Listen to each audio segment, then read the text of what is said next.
All right. So what's up, guys? Carlos again with Agent and Broker Training. My buddy here, Jordan Krugman. Krugman.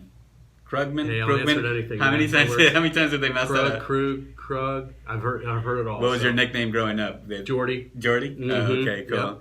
Well, anyways, Jordan is a really good friend of mine. So when I first started, he started before me. He was a little bit. Just a little bit before me, but he's definitely surpassed my level of production. I don't know about that. Guaranteed. There's numbers. There's proof. Trust me.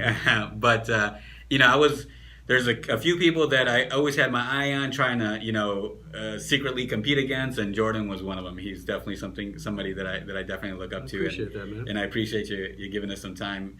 As you know, we do this stuff just to inspire people, to let people know that they're not alone. People go through their struggles, and sometimes they find somebody in these interviews or podcasts that are just like them. Right. So it helps everybody out. I appreciate it. So of course, tell us a little bit about yourself, man. Tell us what brought you to HSD, and what were you doing before HSD?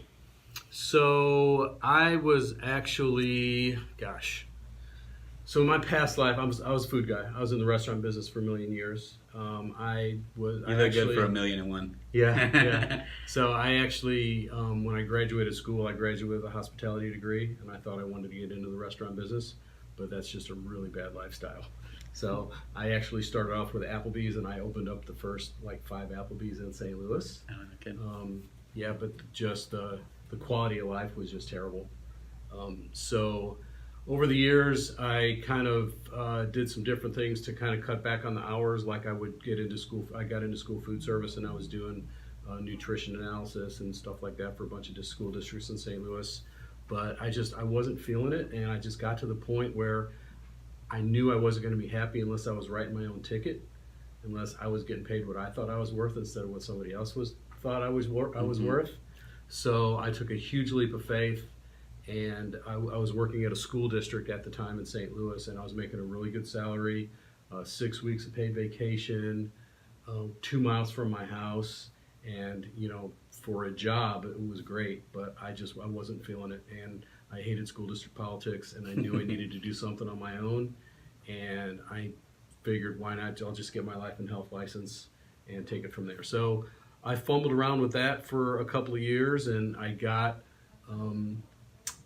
mistakenly involved with way too many things. I was doing life and auto and home and disability, and oh, wow. I even got my Series 6 and 63 and was helping people with investments and mutual funds. So you know how to do all that stuff. Huh? Yeah, but it got to the point where people would ask me what I did for a living, and I wouldn't even know how to answer, because like octopus, I have my tentacles everywhere. I see. And I wasn't making any money because I couldn't stay focused. I wasn't focused on one particular thing. Mm-hmm. I was dabbling. You're the jack of all trades and the master. I was a dabbler, man. Yeah, Right. And I realized that wasn't the way to go. Mm-hmm. And then I met Joe Krivlo. We have a mutual friend, and we were at a party about 5.5, 6 years ago, and I was just kind of hitting him up for some information. I had just got my licenses, and but I didn't have a direction, and I had heard from our friend that Joe was pretty successful, so I was picking his brain.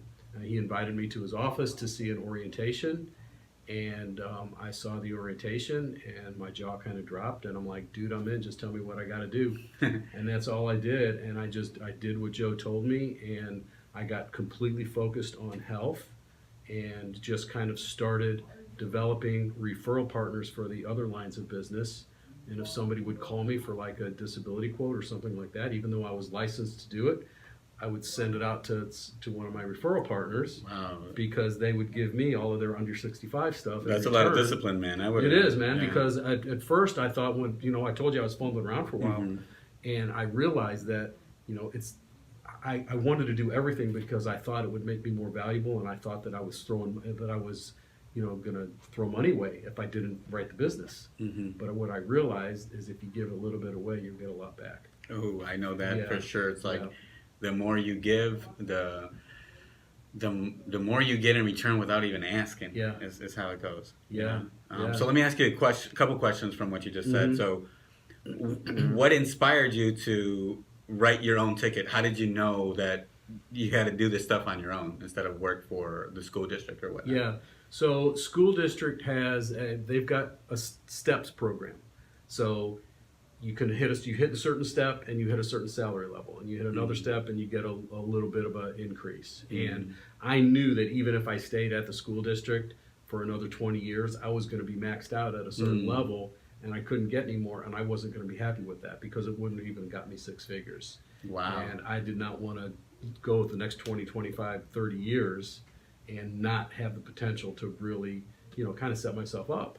So I knew just from kind of knowing people that were in sales that you've got to have some kind of sales in your career in order to be able to do that, because you can adjust it, and if you work hard, you can get paid more.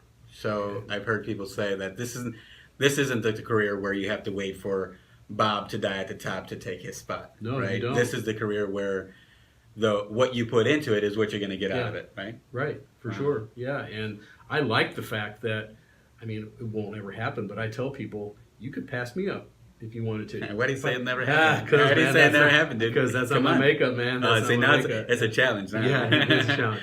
But I like the fact that, people do have the exact same, everybody has the exact same opportunity when they come on board. And there's no background or there's no secret to the type of individual that is successful here. Because, as you know, we've got people from every possible past life that you could think of, every possible career. And it's just a matter of work ethic. You got to want it, and you've got to be coachable. And we have a lot of people that quit. That. But the people that quit, they're not coachable, and they're lazy, and they can't push through a little bit of negativity and realize that the more no's you get is leading you closer to a yes. They just don't. They can't push through that. There's a lady online. Her name is Angela Duckworth, who talks about having grit. Enough to, failure is good. Yeah. Right, because it knows sure. It knows what you need to do better the next time. Yeah. Right. You get that feeling of, okay, like this hurts. I can't feel this again. Yeah. I got to have some level of grit. And I've read enough books. I've done a lot of self-development and that kind of thing. So I've read a lot of books that show that the successful people, very few were successful on their first attempt. Hardly any of them were. Yeah. So I know that I realize that you've got to fail a bunch of times before you finally click. And you failed a bunch of times. Yeah, I did. I did. It's funny, when I was kind of in my transition mode and I was kind of fumbling around with the different types of products, and I was the jack of all trades, so to speak. I still carried myself like I was successful, and I had just gotten engaged at the time. So my wife really didn't know anything. She thought that I was. We're spilling the beans here. She knows, man. We've talked about it. She knows now. Now there's somebody in the bank. It's okay. We can spill the beans. We've had this discussion so many times, but I had faith in myself, and I knew that I would figure it out. And I hadn't met Joe yet at the time, but I knew that I was on the right path, and that something would be that I would come across something that was going to lead me in the right direction, and that's exactly what happened. So you mentioned that you read a lot of self-improvement books. Is there one you suggest for people that they may enjoy? Oh gosh, there's a ton. One that I read recently. What did I say? Read recently? Sure. Be very, very quiet. So there's a guy named Jocko Willink. Have you heard of Jocko? No, I don't read books. I'm gonna tell you honestly right now. Well, he's an ex-Navy SEAL. Okay. So he's a really intense dude. But he's got a book that's called Extreme Leadership, and it's about just being as obsessive as you can about being a good leader and being what other people want, and not necessarily having to take the credit for everything, but always trying to make your leader look good, because it will come back on you. So that's just a recent one, but he relates a lot of military stories. Gotcha. And he relates military tactics to business tactics, because now he teaches corporations. So tell me if you have another book for new agents that might be better, instead of let's say being a good leader, something that's more of a get started, get jump started type of book? Because I was thinking about, we recently bought this Cricut machine. It's like a crafting machine where you can cut out some vinyl and do some iron on some shirts. So I'm thinking of making a hub shirt, some giveaway with some book. Yeah. If somebody does post some stuff online or something. So if you can give me an idea. Well, that'd be great. anything by Tony Robbins. Yeah. He's amazing, and anything by him, Awaken the Giant from Within. Okay. Anything like that would be a really great recommendation. Okay. You said something earlier when you met Joe Cribolo and you saw the presentation and your jaw dropped. Yeah. What was it that made your jaw drop about the presentation? Really, what pulled the slide that pulled the trigger for me was the residual income, because I looked at that because I had. I mean, all right, full disclosure, I burned through almost all of my retirement money, because when I took that leap of faith and I left the school district, I didn't really have, that was my cushion while I was trying to figure it out. So I burned through a bunch of that. And I saw that residual income schedule and the potential, and what your earnings, what your back end earnings would be after 2 years and then after 5 years. And I'm like, holy crap, that's a pension. And I'm like, that's what I want. I want to be able to work for a few years and still make money, whether I get up out of bed or not, and have the potential to just have that keep building over the years. So when I get to the point where I do, retire or take a step back or whatever, that I'll still continue to make money from my book of business. So I saw that model and I asked him a bunch of questions about that, and that's really I just thought that was a really unique feature to our company and just to the whole, to being in sales in general. And I was just all over it. I had heard enough about residual income to know that's where you want to be. I never knew about residual income. I had heard about it. I just never knew where to find it, where I could get it until I came and interviewed to a couple insurance places. I'm like, okay, insurance is the real deal. Yeah, it is, and it's I mean, the days of companies like Anheuser-Busch and Ralston Purina and Boeing, even those companies don't give pensions anymore. So you can't really find that. So you have to create your own. I see. And I'm not a stock market guy. I mean, I've got, some retirement stuff set up or whatever, but I didn't want to play the field. I'm the stock market field. I'm not a gambler. So I wanted something that I knew was going to be relatively safe, but that I could create it myself by hard work. But you did gamble on yourself. Well, that's not a problem. That's not a problem. We all got to do that. Yeah, right? We all got to do that. Tell me, so were you doing health insurance while being the jack of all trades, or was it everything else? I had just learned it. I was a life guy. I was doing a lot of life. I had gotten involved with a company called Primerica, which you probably heard of. Everybody's heard of. Everybody's heard of. And they're real big on buy term and invest the difference. So, I was a real big term life guy, and I got really frustrated by having to wait sometimes months before you would get paid while it was going through underwriting and everything else. And I was just like, man, oh man, this was a good sale, but I don't even know, I can't count on the money. I don't know if it's going to happen or not. So I was just looking for different avenues, and I just came across a guy actually on Craigslist. I was just, just taking a look at Craigslist one day, came across this guy that had an agency that was offering to train people on health insurance, so I got involved with him. And this was back in the Assurant day. He was training people just on Assurant Health. So I learned the Assurant products. Was that with HST or with No, this was somebody else. So I had just started learning about that. I see. Then I got involved with U.S. Health. U.S. Health Advisors. And I did that for a minute. It was probably about 6 months, and then realized that I wouldn't buy it myself, so I felt really bad about selling it to other people. I see. And that's the point that I met Joe. I see. Because I was and it was perfect timing too, because I wasn't feeling it with U.S. Health anymore, and I was just like, what am I going to do? So was that the attractive part of HST was the fact that we were a brokerage with multiple products, right? Exactly. Okay. Yeah. Okay. Yeah. So when you started your health career, whether back in the day before HST, how long did it take you to make your first sale? Health sale.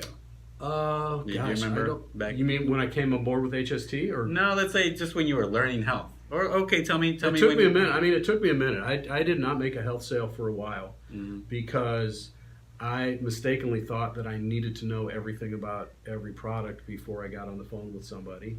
It's funny how everybody says the Yeah. same thing. Like they say, Yeah. it's not necessary. You don't have to be know everything that's in the book about short-term major medical or anything like that. But I'm really glad I was like that, because now I train people to not be like that. Okay. Because I've already been there. So I'm like, it's like, you don't want your kids to go have the same hurdles that you had, so you teach them differently, and it's the same kind of thing. So Well, what about the concept is, you turned out all right the way you did it. Yeah. Why wouldn't you let somebody do it that way then? Because I don't want people to get all hung up on facts, on not on facts, but on benefits and how the policies work. At least not up front. At least not up front. Right. I just want them to get comfortable on the phone, having conversations with people, and then just fill out a ton of prospect sheets. Bring me the prospect sheets. We'll put proposals together, both of us, and then I'll help you close it if you want, or I'll coach you through it or whatever. And the more of those you do, you'll learn the products just in spite of yourself. Uh-huh. So I just want them to be a information gatherer when they first start. And if somebody asks them a question about health insurance, your response is, "Hey, great question. We're gonna get to all of that on our next appointment. I'll call you back." When you train, or let's say when you first started, were you an inside sales, outside sales type of person, walking and talking just over the phone? What were you doing? I started on the phones, Mm-hmm. and I got a little bit frustrated on the phones, like everybody does. So I'm a big believer that if you keep doing the same thing and expect different results, it ain't gonna happen. Right? You're gonna spin your wheels. So. Right. That's when I did that thing that I talked about in the Agent Intel with the cell phone game. I took out my phone, and I'm like, I don't want to call these people to sell them anything, but I need to let everybody know who I am. You were making just an introduction. Yeah, I was just saying, hey, this is what I'm up to. If you have anybody that you feel could use my help, I'd be glad to. I'd really appreciate the referral or whatever. And a lot of people just said, well, hey, why don't you take a look at my stuff? And so I would do that, and then so the referrals started at that point, and that was probably after just a couple of months. And from that point, the referrals just kind of started to stack up, and then I got introduced to BNI, and then that just took it to a whole new level. And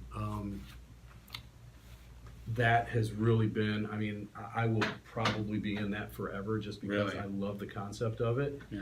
And it's been so good to me, man. What kind of advice can you give new agents that are thinking about joining networking groups? Like what should they look for? Which ones are good? You don't have to pay. There's plenty of them that don't cost at all. You go on meetup.com, and there's a ton of different networking events all over the country.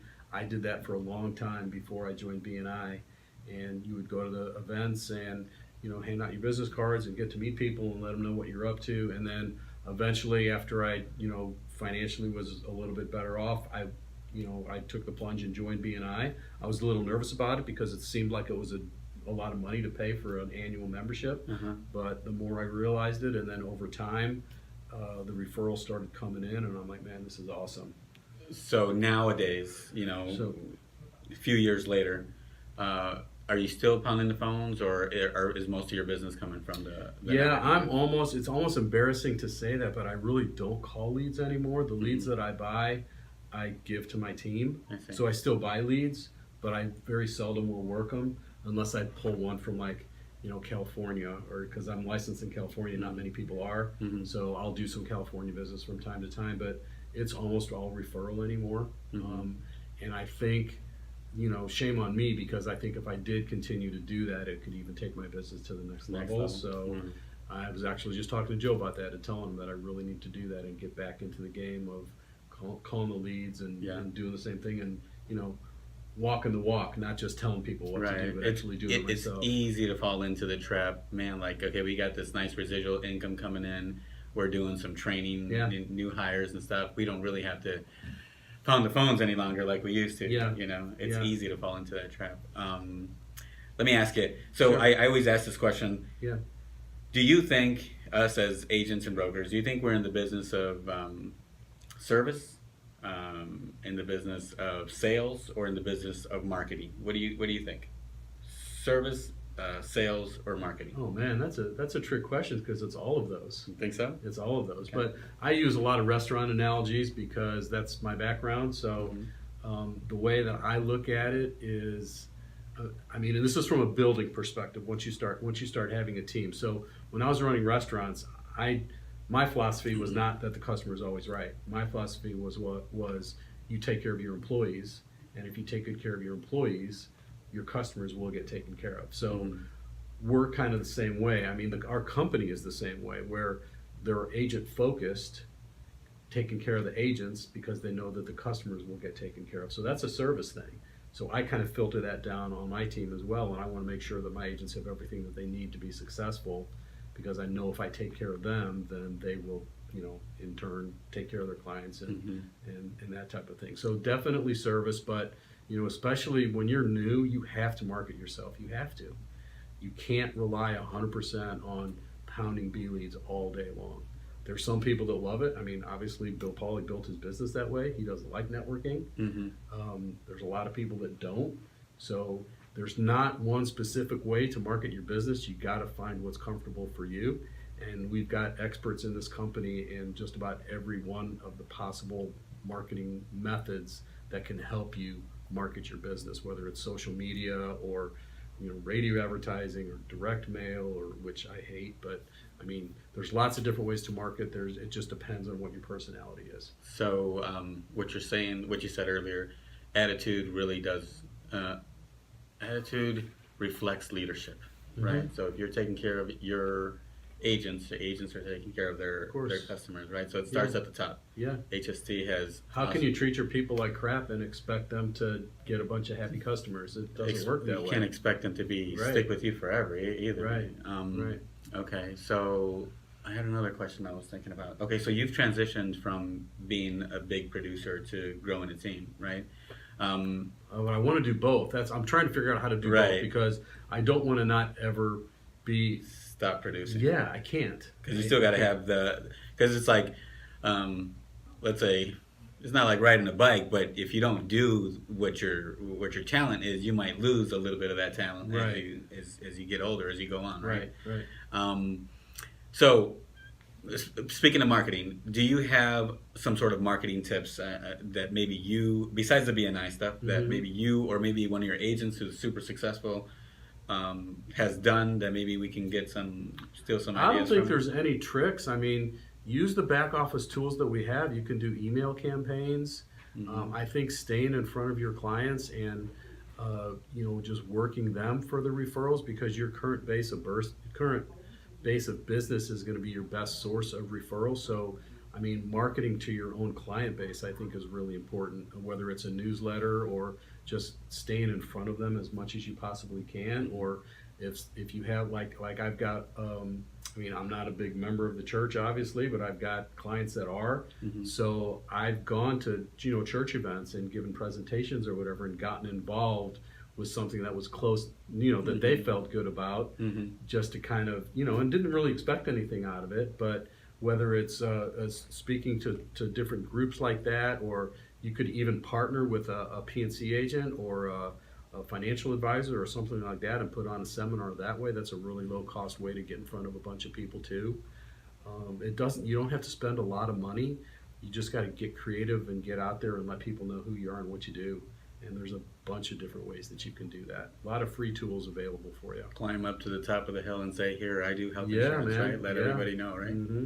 Yeah, and that's why, I mean, LeadMaster, and for people that use Top Broker, I mean, they've got the back office tools that allow you to do that, to do email campaigns and drip campaigns and things like that. So, I don't think you got to spend a lot of money to do that, especially when you're just getting started, and then after a while you can do radio advertising and things like that. Spend some money, right? Yeah, spend some money, but you definitely do not have to do that to start off. Just take advantage of every opportunity when you're around a bunch of people, and just spread the word. Let people know you can take care of them. Going back to the question about now you're growing this big team. What made you do the switch? Why grow a team and not personally produce and not have to deal with new agents? Why? I mean, I think for me, I just needed to take a step up and prove to myself that I could do both. And You can take that. We can make a No, sale on man, the phone. no. Make a sale on the Yeah, camera. that would be perfect timing, wouldn't it? That would, yeah. So it's probably one of my kids asking for money, so I won't Then answer that. ignore it. Yeah. Airplane mode. Right. But I don't know. That's a really good question. It took me a long time. I had many conversations with Joe discussing whether or not it's the right time to do it, and finally I just decided to take the plunge and do it. And if nothing else, I think it's just to prove to myself that I can, and to just take my business to the next level. And I mean, growth is a good thing. So it's not going to be easy, and it's a little bit scary, but I'm okay with that. I'm in a place right now where I'm okay with that, and I think that it's going to be, I've got a great partner in Bill Pauley, and I think we're going to work together really well and have our teams kind of work together. Mm-hmm. And I'm excited. So 2 more questions. I don't want to take up too much of No, your you're time fine, man. This is great. Because this is really gonna. Yeah. He's probably worth $1,000 an hour. So this is at least. at least this is a problem here. Is there been anybody in this business who's been a total inspiration to you? Like, if it wasn't for him or her, we wouldn't be here. I mean, Joe, obviously. Yeah. I definitely wouldn't be here if it wasn't for Joe. So. What kind of advice did he give you? What did he tell you that I mean, I think that he just had his demeanor was that the way he carried himself. I trusted what he was telling me, and I knew there was something that was just telling me if I see that this guy's successful, if I just do what he does, then there's no reason he's no better than me. There's no reason why I can't get the same thing. So I think it was just the way that he carried himself. But I mean, there's so many people in the company. You said nice things about me earlier. I mean, I feel the same way about you, man. I mean, some of the things that we've just talked about just in the last couple of minutes about your website and things like that. I mean, that's awesome. I mean, that's a weakness of mine. So I think one of the cool things about this company is that everybody's got different things that you can learn from. And it doesn't seem like anybody's stingy. It's like nobody wants to keep it a secret. Everybody wants to share their stuff, which is amazing. There's not very many companies that are like that I've seen. I think it's just a natural evolution of human species. Is if we work together, it's just easier. Going back to the hunter and gatherer years, one person couldn't make it on his own. It had to be like a group of the whole tribe has to make it. Think if the together. country was like that, man. That would be just awesome. Republicans and Democrats could We'd get just along. be cool. Everything would be Everything awesome. would be cool, man. It would be awesome. Yeah, it would be but awesome.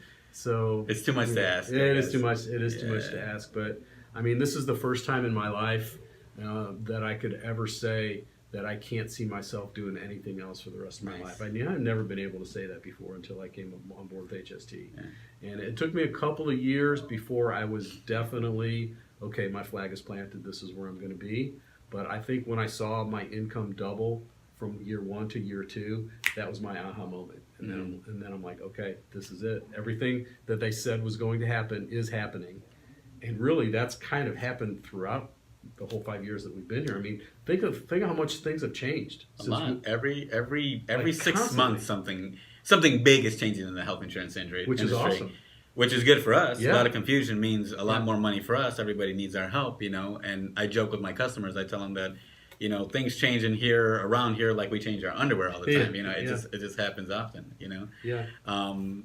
So on that note, man, again, I appreciate your time, man. Totally, of course, man. Absolutely. This is awesome. I hope it helps. I mean, I don't know. I don't feel like I shared anything that was like mind-blowing or anything, but it's just, you're the attractive character. Somebody's going to be attracted to your story, and they're going to be like, wow, man, I can do that too. Yeah. If Jordan can come from the restaurant business, how many people have we tried to recruit that have come from the restaurant business? Yeah.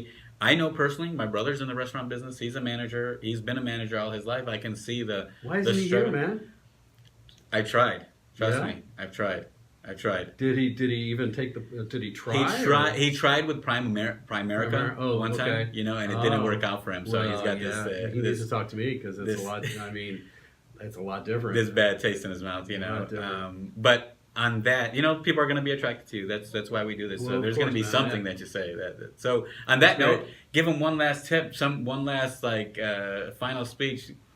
What to expect. Why? If there's any new agents watching it, just wait. if there are new agents watching and you want to join the team, you can email me or email directly to Jordan and ask him how you can get on his team. Oh no, that's not what this is about. No, It's but not I a do say it all the recruiting time. thing. I say it all the time. Well, I just think that you need to be coachable, do what your leader tells you to do, and realize that there's no secret, there's no special sauce, there's no reason why one person can't succeed over somebody else. If a restaurant guy, or retail guy can, do this, there's no reason why anybody else can't. So you just have to want it really bad, and realize that, you are now a hunter, and if you don't make the kill, your family's not going to eat. So you got to treat it like a job, but realize that it's a business, and there's really no better feeling than being in business for yourself and being able to, go see your kid's game if he's got a game, or go to a doctor's appointment without having to ask your boss for a day off or whatever. I mean, it's so cool to have the feeling to know that I will never have another boss again. Isn't that amazing? I love it, man. I love it.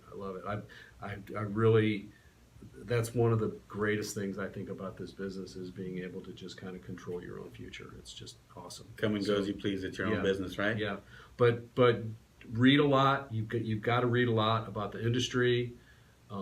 Even though you can be successful without reading, apparently. This is. I read a lot of kid books now. Like, I know them all. Well, yeah, that's. I know them all, yeah, man. yeah. But adult. There's hidden lessons in there, man. There is. There's hidden lessons in you guys Dr. want Seuss and Dr. all that Seuss stuff. and Elephant and Piggy? Watch out. They got some good lessons there. That's awesome. That's awesome. But just have faith in yourself, and just realize that there's no reason why you can't do it, because a couple of goofballs like us can do it. Why can't anybody else? That's exactly what I said when I came in. If somebody else can do it, I can do it too. I got to bring between my ears. I got 2 hands and 2 feet. I can do it too. Definitely. Jordan, thanks, man. You got it, man. I appreciate it, brother. Anytime. I appreciate the opportunity. See everybody. Yeah.